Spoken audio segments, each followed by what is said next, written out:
So folks, I'm in Brighton and behind me here is Mowgli. This is a chain of kind of Indian restaurants. They're kind of more like Indian street food inspired, I guess. Now, why have I come here? Well, my good friend Gary went to Mowgli not that long ago and basically said he had the feeling that everything was made off site and brought in. Like a lot of the chains do, you know, nothing too controversial there, I don't suppose. But within a day or two of him publishing his video on YouTube, Nisha Katona, the woman behind Mowgli, put her own video out on social media saying everything there is made in-house. The chefs come in at 6 o'clock in the morning and they're cooking everything from scratch. Interesting, interesting. Now, I don't know whether I'm going to believe that or not, because, I mean, chains just aren't likely to do that, are they? They must have at least some base products that they're using. Actually, I think the only things that go in the freezer are ice cream and frozen peas. Okay, well, we're going to go in and try it and give you my opinion of the place. Should be interesting, this one. Should be interesting. Come on, let's go inside and find out what it's all about. So I've come in and been seated. I come middle of the afternoon, so it's not very busy, intentionally that way. Gotta say, I really like the decoration of the place, to be honest. There's like fairy lights absolutely everywhere. And yeah, it's just set out really nicely. There's some kind of chairs that are like on swings. There's a dead tree as a kind of decoration in the restaurant. Who knows why? But yeah, I do like the vibe of it. Some nice background music. And the welcome I've had from my server so far, absolutely spot on. Really, really friendly. Let me take my pick of where I want to sit. I mean, obviously you can when it's not so busy. And coming over and explaining how the menu works. So yeah, really, really happy with that so far. Brought me over some tap water to start with, but you never know, we might get a drink. Menu, I like the sound of it. So you've got some kind of street plates here, that are kind of almost like grill items or Indian kind of loaded fries or whatever. And you come across the second half of it, which is where all the sort of curries sit. And then on the bottom, you've got like the curry companions, they call them, sides, basically. You've got poppadoms and slaws and parathas and rotis, that kind of stuff. So what the guy said, most people, the way they probably work it, is go for one of the street plates, one of the curries, and one of the breads. So I guess that's probably what we're going to do, something along those lines. So I'm going to have a little read through and get my order in. I'm going to ask them about this controversy over whether the food is all made in-house or not. We will get to the bottom of it, don't you worry. So for a drink, I really fancy the sound of that chili mango margarita. Yeah, nice. Why not go for it, eh? Yeah. You only live once, don't you? Yeah, that's nice spicy stuff. Yeah, exactly. Now you recommended the sticky chicken. I did. Okay. So I'm happy to go with that recommendation. We'll give that a go. I'd like the house lamb as well, please. And the garlic and coriander paratha, please. Yeah. Okay. I've got a question for you. Go on. There was a little bit of controversy recently, wasn't there? There was a guy who put a YouTube video out a while ago who said he thought some of the stuff was like made off site and brought in, like a lot of chains do. In here? And then in Mowgli as a whole, as a group. But then within 48 hours, Nisha Katona would come out with a video of her own, basically saying, all our chefs are here at 6 in the morning making all the sauces from scratch and whatever. She's not like... Yeah. So everything's kind of made on in-house, is it? Usually someone's in from the latest 8 a.m. Right, okay. They do like batch cook up of stuff. So right, yeah, of course. Just like prep wise and stuff. Yeah. But like everything. It's like the only thing we ever get brought in is like spice bags. Right. It's more like which I think we also do ourselves, but we centralized where they send like us. So someone in Liverpool, I think, who's like the Liverpool site makes it. Yeah. Okay, so that's just the flavour, the actual sauces. So it just speeds things up. So exactly, and it gives consistency, I guess, doesn't it? Basically, it's kind of like this much paprika, this much coriander. Of course, yeah. No, everything. So we get all the chicken fresh. Good to know. It's not frozen. Yeah. It's not fresh, and then they batch some of it in the morning. But it's more like prepping more than anything else. Like, so it's ready to go to get cooked straight away. Yeah. Obviously, if you're doing each crew tour, they would be like, it'd be here forever. Yeah, exactly. And it's small dishes as well. So but no, everyone is literally. Perfect. Good to know. Thank you very much. So there we go. Apparently, Nisha Katona is right and my mate Gary is wrong. The stuff is cooked in-house. They send packaged spices, and I guess that's fair enough because that gives you consistency across the chain, as it were. But all the sauces are made in-house. Everything's cooked here. Can't argue with it because I haven't tried the food yet. So yeah, I'm looking forward to trying it though. Looking forward to trying it. I do like a curry, as we know. I've not gone for anything overly spicy here today. Yeah. And I'm going to go, well, I said not anything overly spicy. I wonder how that margarita will be. That's a chili mango margarita. Tequila shaken with and mixed with mango, lime juice, sugar, syrup, and a touch of warm chili. That's a tenner. Which isn't too bad for a cocktail these days, is it? Let's be fair. First thing to turn up, chili margarita. It's actually got a bit of chili in the top. Ooh. And it has got a zing, let me tell you. Really kind of sweet mango flavour to it. And you can get that tequila. Kind of hits you round the back of the jaw a little bit. But very quickly that sweetness kind of dissipates from that mango. And you do kind of get almost a lip tingling amount of chili. That is really rather tasty. Okay folks, food has come to my table. What have we got? I'm going to refer back to the menu to tell you exactly what these things are. So this is the Mowgli sticky chicken dish. Sticky, sweet, spiced chicken poppers glazed all over in a special spiced molasses chickpea batter for deep flavour and a crispy texture. £10 for that. Here is the lamb curry dish. Not the biggest portion of it in the world, but it will do. It will do. This is the Mowgli house lamb, slow-cooked lamb that falls apart, simmered with anise, plums, and chickpeas. Apparently, according to Nisha Katona, so this was my dad's heirloom recipe, a deep, rich home kitchen gem. £10.50 for this. I'm going to say that's probably about half the size of a curry you'd get in a curry house, something like that. I mean, it is kind of sharing stuff, small plates, so fair enough. And here is the garlic and coriander paratha. Funky looking silver mirrored kind of plate to eat off of. Yeah, I like the presentation. I like the way it's done. So we've got cutlery over here. Let's grab some of that out. Knife and fork there. And a couple of spoons here for serving things up. One of them into the lamb curry, one of them into the chicken. So what have we got in here? Along with the chicken, there's a load of fresh chilli, red and green. There's spinach in here, fresh spinach, and some sort of sev on the top. Ooh. Interesting. Lots of pieces of chicken in here. I don't think they're skimping on the portions too much. I'll say it looks really appealing. You've got vibrant colours in there. You've got the green and red chilies, bits of salad and bits of spinach leaf. And then you've got the deep, rich browns and all the other bits and bobs that are going on there as well. Now, is this chicken breast? It doesn't say. Chicken breast or chicken thigh, we'll find out. Tastes like thigh to me. I don't mind that. Got a little bit more flavour to it.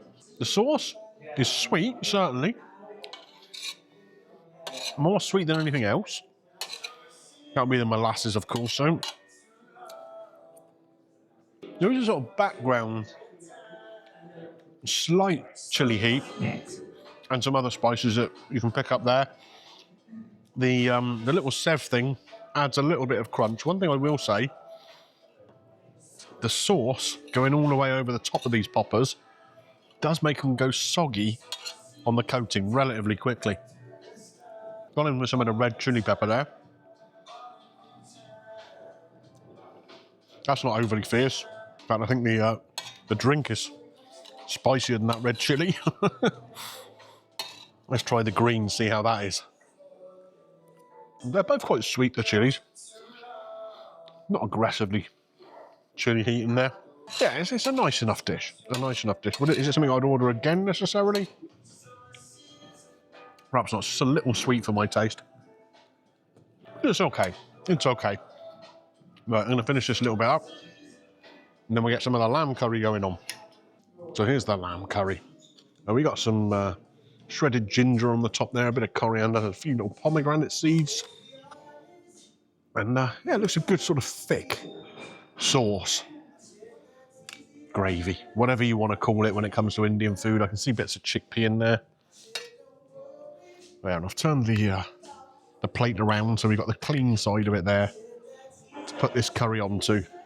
I'm going to say feels like we're a little bit lighter on the lamb here than we were with the chicken in the other dish.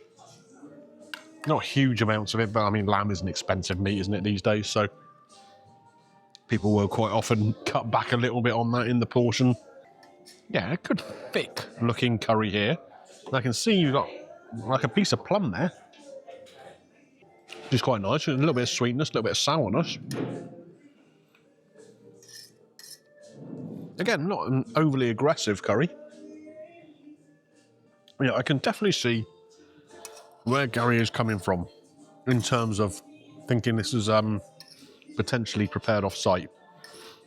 Obviously, they'll all be following the exact same recipe, and if they are sending like the spice packs in and whatever to make batches of identical curry, restaurant to restaurant, it's going to feel a bit like that, isn't it? The lamb in there, it is tender, no doubt about that. Doesn't feel overly fatty. Chickpeas, one of my favourite things, chickpeas.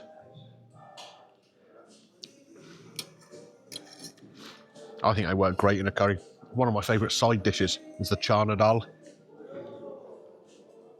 Little chickpea kind of curry on the side. Yeah, I think it's decent enough without being mind-blowing. Let's put it that way. Flavours are nice enough, but is it as good as a curry that I'd get from my local curry house? Possibly. Is it as good as a curry I'd get from some of the better ones I've been to? We're talking Gymkhana and places like that. No, but then it's a fraction of the price.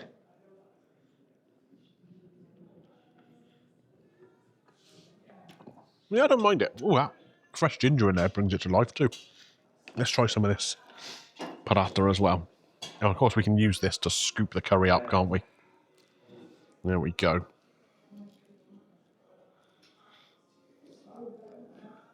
I mean, it has gone cold while I was talking. It's not the lightest and fluffiest one I've ever had, but it's okay. I mean, what I would say, possibly the star of the show, is that spicy margarita. Oh, you can definitely tell that is a notch up in terms of chili heat compared to anything else that's on the table here. It really is. Have a bit of lamb curry to cool it down. Right. Okay, let's finish this up. Then I'll head outside and give you my little summary. Yeah, decent without blowing my mind. So guys, I said I was coming away from the restaurant to do the summing up. I've come all the way back to my hotel room. Starting to get dark outside, drizzle in the air. And I thought, nah, I'm not standing out in that and doing my summing up there. So, let's talk about the receipt first of all. £10 for the chili mango margarita. Enjoyed that. £10 for the Mowgli sticky chicken. Not bad. Possibly £1 or two even overpriced. Nice enough portion on the face of it, but once you dug into it, there wasn't that much chicken and there was an awful lot of greenery and stuff underneath just to kind of lift it up and make it look like it was bulked out a bit. The lamb curry, £10.50. I don't think that's too much of an issue, to be honest with you. It's smaller than the curry house lamb curry, but the price reflects that. If you get a curry in a lamb curry in a sit-down curry house, you're looking at £15, £16, £17 and upwards, aren't you, these days? The garlic and coriander paratha, £4.70. Yeah, again, I think that's possibly a touch overpriced. It wasn't the best. Not a lot of garlic or coriander flavour to it, to be honest with you. There's a charity donation of £1. Apparently each Mowgli branch has its own charity that it supports. So no real issue with that. 10% service charge, which does say on here it's optional. No issue with the service there at all. In fact, the service was really, really good. I mean, it was quiet, so you kind of expect a little bit more attention in those circumstances. Michael is the guy who served me, and he served me very, very well. Really, really friendly. Talked me through the menu, gave his suggestion. Sticky chicken, yeah, maybe I shouldn't have listened to it because it wasn't my favourite dish, but it was okay. It was okay. £39.72 was what was paid in the end. I mean, I think that's kind of okay. I mean, when you think that's just like one little starter, one little main, and a bread and a cocktail. I mean, it mounts up, doesn't it? It does mount up. I mean, if you were to go there as a couple, which I think is pretty much what this place is designed for, because you've got all those nice fairy lights around everywhere, that kind of thing. You know, you'll have a drink each, you'll have a starter each, a main, maybe an extra one, a couple of different sides. It's not going to be long before you start pushing up towards the £100 mark. Is it worth that? Yeah, I'm not sure it is. I'm not sure it is. What I will say, though, when I was chatting to Michael and he was taking my order, he assured me everything is made in-house. So, Gary, you're going to have to eat your words, take it back, write a formal letter of apology to Nisha Katona. I know where you're coming from, though, mate. I know where you're coming from. That lamb curry, obviously they're sending in the spice packs. They're made centrally, apparently in some place up in Liverpool or wherever. So they come down and they make everything to a strict recipe. So you're going to get that generic flavour. So I know where you're coming from. But they assure me that is not the case. I'm going to come up with a score for it, haven't I? Not perfect. I think possibly a touch overpriced in places. But it's nice enough. I like the venue. I like the service. And I pretty much, you know, I quite like the food. Quite like the food. I think I'm going to give that a 7 out of 10. I think that's fair. Based on the price paid, almost £40. 7 out of 10 seems about right. Does it get Greeno's green light? I mean, it's touch and go, isn't it? Between a green light and an amber light, possibly. No, I'm going to say just about a green light. Just about a green light. Because of the venue, because of the service I had. Yeah, it's not a place I'd go for a business lunch or something like that, but for a nice, relaxed, chilled afternoon with Mrs. Greeno, it's the kind of place you'd want to sit and eat a little bit of food, I guess. Right, that's going to be it from me. If you've enjoyed this video, don't forget the old favourite. Thumbs up, like the video, click the subscribe button, ding your bell for notifications, all that jazz. Where are you going to find me next? Well, I don't know. It's getting dark outside, so I won't be venturing out into the night tonight. Catch you next time, folks. Bye for now.